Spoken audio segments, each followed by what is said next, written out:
You've probably heard people throw around the term marketing funnel, right? But here's what I see when I'm teaching marketing sessions.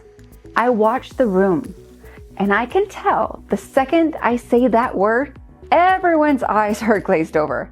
And it's not because they don't care, but because nobody's ever explained what a funnel actually does for an MSP.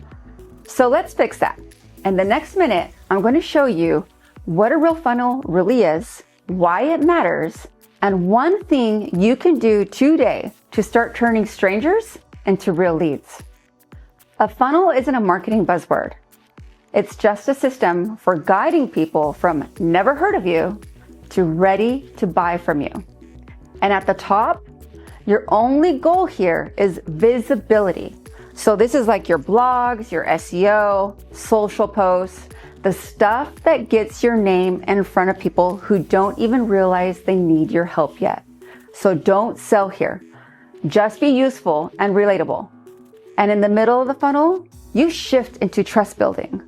You give them something that helps them right now, right this moment, like a checklist or a resource or even a quick video, like this. So when you teach someone something valuable for free, they remember who taught it. And so at the bottom of the funnel, it's go time. This is when they're ready for a conversation. It's an assessment or a demo. They've already seen your value. Now they're deciding who to trust.